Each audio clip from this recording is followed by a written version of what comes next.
Now let us have a look at some models of coexistence, the real-world trials of certain community reserves in different parts of India. First, we can have a look at the Krishnapur Community Reserve in Punjab. This reserve in Punjab holds a historic distinction of being India's first ever community reserve under the 2002 amendment of the Wildlife Protection Act. Its global significance was formally recognized in 2019 when it was designated as a Ramsar Site of Wetland International.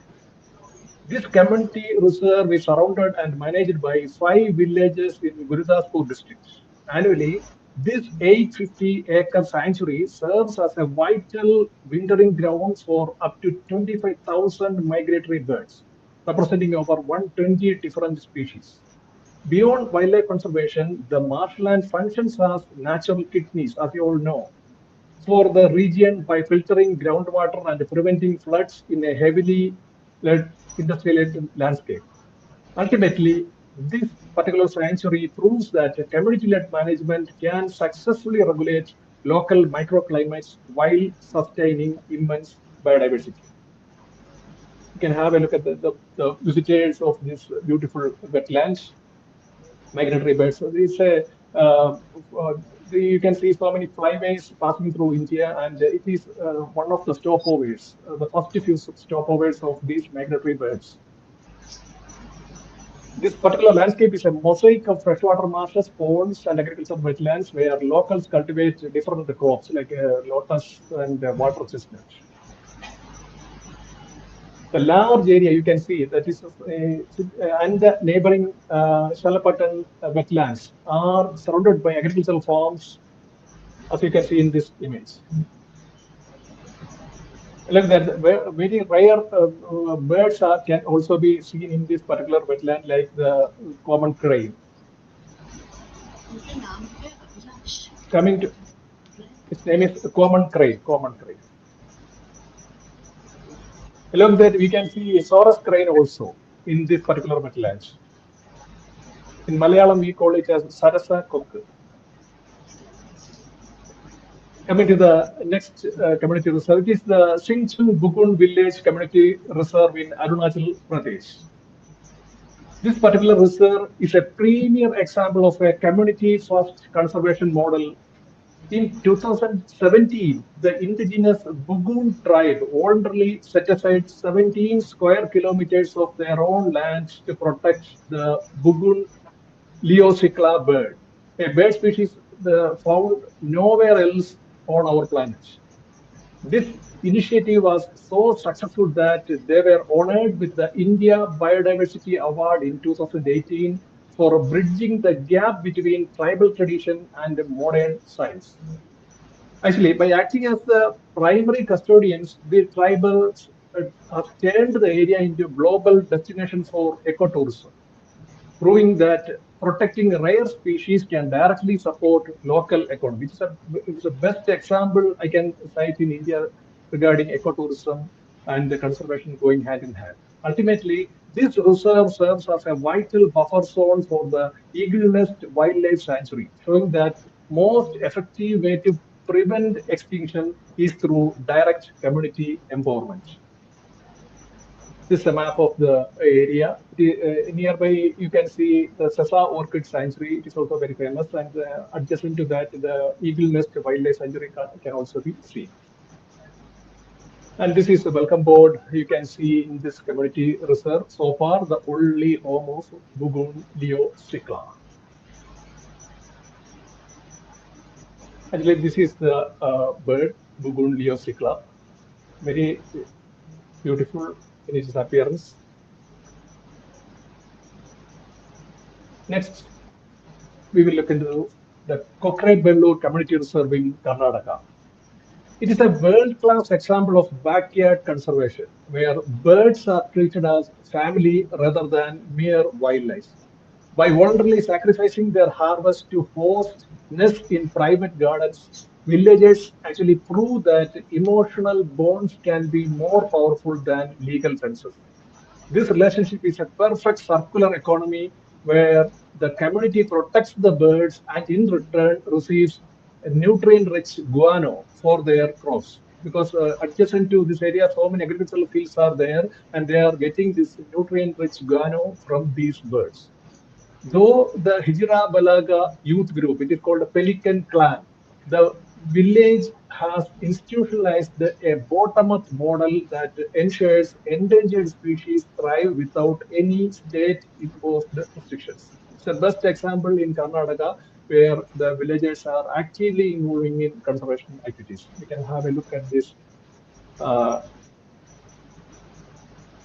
you can see these large water birds like pelicans, and they are residing close to the human settlements because they will get protection from other encroachers or animals. Listed as near threatened on the IUCN red list, this spot-billed pelicans nest in low trees like a tamarind in the village area. Usually as they got orientation during their childhood, the children keep a close watch on the birds. The chicks usually fall from the nest and get injured, and they approach the forest department, and the officials will come and rescue those birds. And the students are playing an active role in such way of protection. On the slide, you can see Linga Gowda. He set aside around 2,500 square feet of his land to set up a nursery for the injured birds. On the slide, you can see an injured bird at his nursery. Coming to a community reserve in Kerala, this community reserve is called Kadalundi Vallikunna Community Reserve, and it is located at the border of Malappuram and Kozhikode districts in Kerala. It serves as a pioneering riverfront model where community activism transformed a threatened estuary into a thriving mangrove sanctuary. By transitioning from a sand mining to sustainable ecotourism, actually the local residents have gained a direct financial stake in protecting the wanton bird species that migrate here. This shared governance between the forest department and the community has successfully eliminated illegal dumping and bird hunting through collective ownership. That is very important. The collective ownership helped to protect such area. Ultimately, it proves that coastal livelihoods can be harmonized with ecological restoration when local people are the primary stakeholders.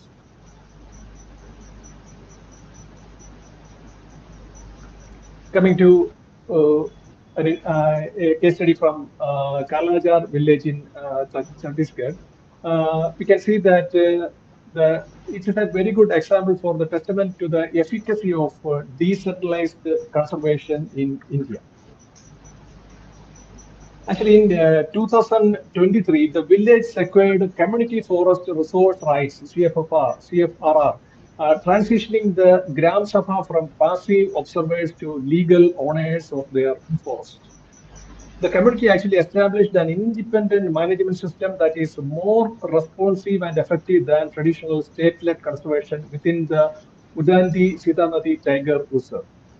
Residents actually form certain WhatsApp groups for instant communication, allowing for the detection and reporting of forest fires or any other illegal activities within minutes. They practice this patrolling system was originated in Odisha. They practice Tengapalli patrol, which is based on Odia tradition. It is a rotating patrol system. Often it is a women-led initiative, uses a symbolic stick, it is called Tenga, to pass the responsibility of daily forest monitoring. Actually, these women patrol in groups, usually starting around 6 a.m. And after their shift, place the stick at the home of the next woman in line, ensuring a continuous daily rotation. So, a very interesting case study, and they successfully practice this type of patrolling system in their area. Coming to the next slide, the community manually actually clears dry leaves and creates strategic fire lights in summer, recycling the collected biomass into organic compost. By fostering internal accountability and collaborating with a few enforcement to jail offenders, the village has successfully halted illegal hunting here in this part of the world. Culture signed a landmark agreement, that's very important, with neighboring Achala village in Odisha to trade regulated resource access for mutual border protection. The village generates revenue by renting bamboo to traders rather than harvesting timber and has proved local ecology by banning plastics at village fairs. Even though this is a very motivating success story, in 2026 and the beginning of 2025, the success of this community reserve forest rights in culture faced some challenges due to administrative friction between the forest department and the local people. Despite these legal standoffs, I think this particular village and their activity will continue to outperform state-led initiatives through its own robust traditional conservation methods. Then coming to the grassroots level initiatives in different parts of India. First, we will look into the Bishnoi model. If you want to see the soul of Indian conservation, you look at the Bishnois. Centuries before the UN wrote a single environmental target, this community was sacrificing their lives for trees. Their model is unique because it is not based on a government circular or grant. It's based on the 15th century spiritual code. In the Thar Desert, you can see the Bishloi orans. They are the only reason we will see the black buck thriving there. It is maintained by the Bishloi tribe group. They prove that while state-led conservation relies on guards, community-led conservation relies on believers, and the latter is infinitely more sustainable, as you can see in the case of this Bishnoi model of conservation. In this image, you can see the Bishnoi tribe is represented by a priest, and he's feeding the wild animals around them. Every morning and evening for the 5 centuries, they are doing this, and there's a tremendous bond between the wildlife and the people residing in this part of. According to the 29 rules, the Bishnois, they follow. The carpenters of this group would never cut green trees. They wait for trees to die on their own to fall during a storm. Next is a very inspiring story from Assam, the cultural transmutation, as I have mentioned. When we talk about conservation, we often focus on the science, but the Hargila army in Assam teaches us about the soul. Originally viewed as a harbinger of bad luck and a filthy scavenger, this particular bird, the greater adjutant stork, it faced habitat loss as villagers in Assam cut down nesting trees to avoid the noise and smell. In any other top-down model, the solution would have been to fence off the trees or find the villagers. Instead, Dr. Purnima Devi Burman, a visionary conservationist, led a revolution of the heart. She realized that you cannot save a species if the community finds it repulsive.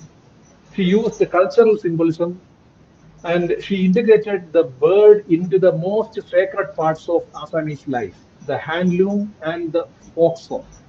Suddenly, a woman was not just protecting a bird, she was weaving her heritage. The Hargila army was formed. It's not just a patrol unit, they are the spiritual guardians of the landscape. They celebrate the birth of a chick with the same traditional ceremonies they use for a human baby. This is the ultimate lesson for us. Conservation only becomes permanent when it moves from the law books into the prayer books and the family traditions. This is the greater adjutant stork. In Assamese language, it is called Hargila. The meaning of the word Hargila is actually bone swallower. You can see a gular pouch-like structure on the front part of its neck. It's actually used for courtship displays. Both male and female possess this gular pouch, and it will be more purplish in color during courtship time in the case of males. They also help in thermal regulation also. You can see Purnima Devi Burman at the center and her army members.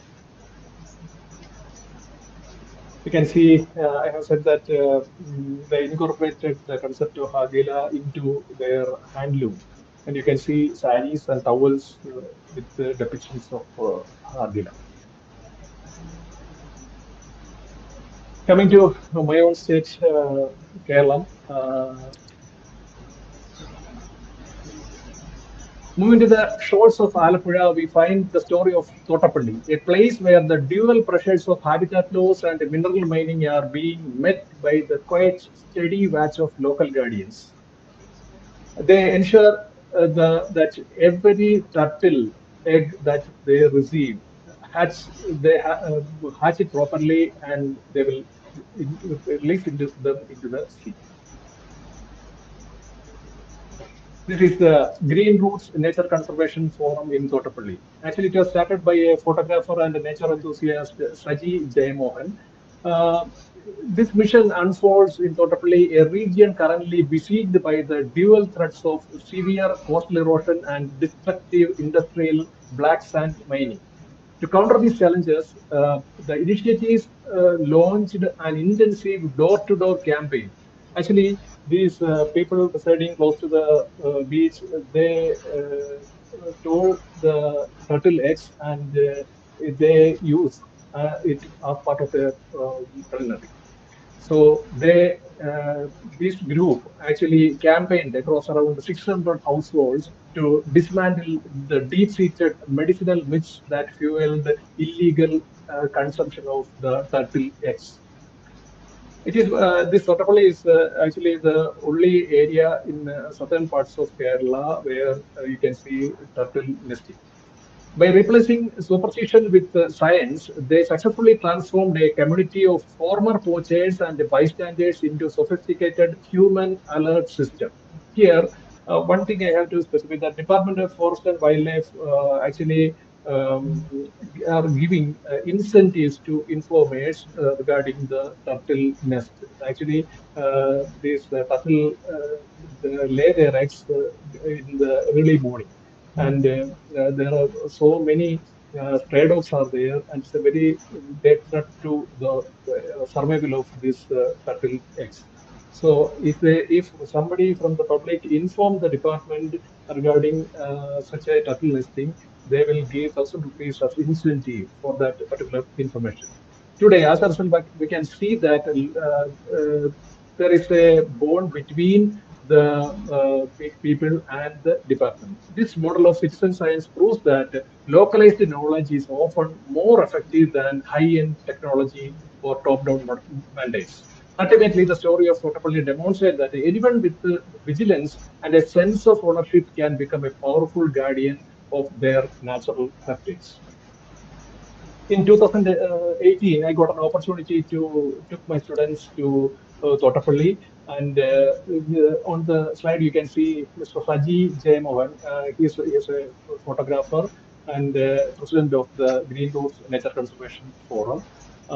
He explained the students regarding how they translocate the turtle eggs from the seashore, because the sea erosion, soil erosion is very great here in this part, and as a result, the turtle nest will be destructed if we not translocate them from the beach to their artificial hatchery. You can see the turtle flippe the moment the trails can be visible in this, the laying of the eggs at the beach. You can see on the right hand side, you can see the arrival, and the left hand side, you can see the departure. And center portion, you can see that here is the nest. And they know this particular position, and they will carefully dig out this area to collect the egg. They take the egg from the nesting, and they transfer those eggs to their artificial hatchery. can see the hatchling or hatchlings. In 2019, I got an opportunity to release the newly emerged hatchlings to the sea. In this image, you can see I am releasing the turtle hatchlings with bare hand. That is actually scientifically not right. Later, I came to know that while releasing, we should use dust-free gloves while releasing because cross-contamination should be avoided. Along with that, when we release a turtle hatchling here, later when they become adult, they will come to the same shore for laying the eggs. So such type of imprinting will be affected if any chemical or smell related issues are there. So to avoid all these factors, uh, we should use dust free gloves while making the release. Day before yesterday, there was a release and I didn't get the image from the organizers. That is why I'm showing the 2018 image for it. Coming to the last parts of my presentation, we can see we have from the previous slides, we came through all these advantages of community-led conservation, like cultural aspects anchoring, species recovery through social change, ecological watchdogs, buffer zone management, livelihood security, effective anti-poaching, and human-wildlife coexistence. Coming to the last part of my presentation, to stay within the allotted time, I will focus on the key highlights of the next few slides. As we look to the future, we are entering the era of the intelligent landscape. By merging artificial intelligence with indigenous wisdom, we create high-tech, high-touch synergy, where the power of the machine is guided by the heart and heritage of the community. We are actually democratizing conservation by putting the digital ranger concept in the palm of the villagers' hands. Actually, the localized apps turn residents into citizen scientists, while bioacoustic AI ears listen for the sound of a chainsaw or a gunshot, alerting community patrol and movement a threat is detected. Technology is also our best tool for smart coexistence. Instead of dangerous manual tracking, edge AI cameras identify predators at forest fringes. These systems actually send automated WhatsApp alerts to farmers or people studying in the area, allowing them to secure their livestock and families before a conflict occurs, turning fear into predictable safety. Beneath the surface, tools like CRISP-M and GeoAI actually visualize the invisible.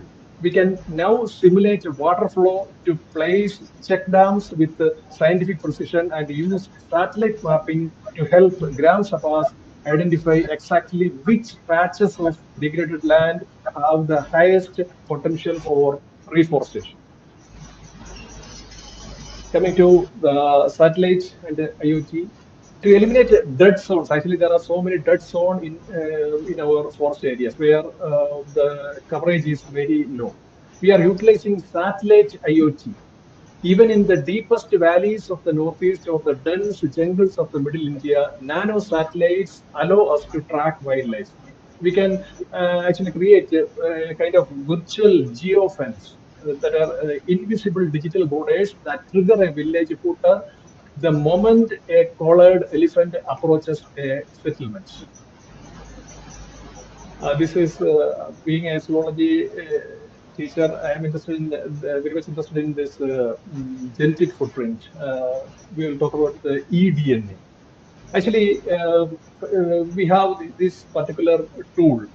Communities can now detect a hidden leopard or a rare bird simply by testing a few drops of water from local pond.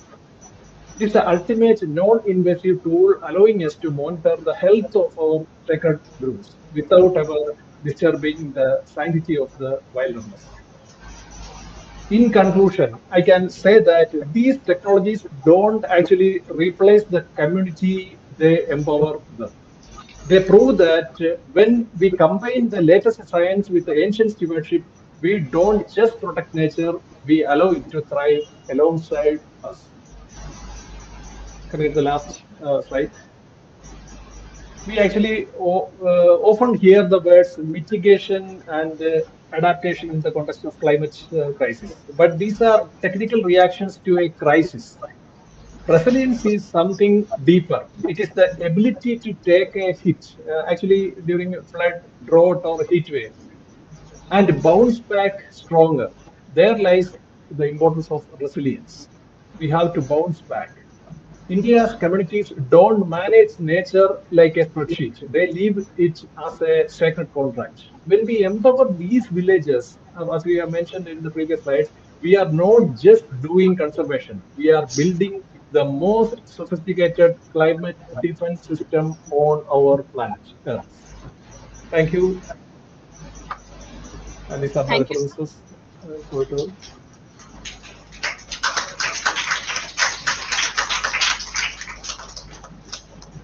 Thank you so much, Dr. Abhilash sir, for that deeply insightful and informative and inspiring lecture. Your Thank presentation you, sir. clearly highlighted how community-driven conservation, when combined with modern technologies such as AI-based monitoring system and ecological tools, that can redefine wildlife protection in India.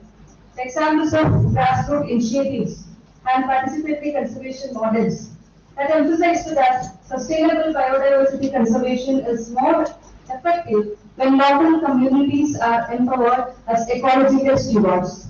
The talk truly reminds us that the future of conservation lies in harmonizing traditional ecological knowledge with advanced scientific approaches. We sincerely thank you so much for your enlightening contribution, sir.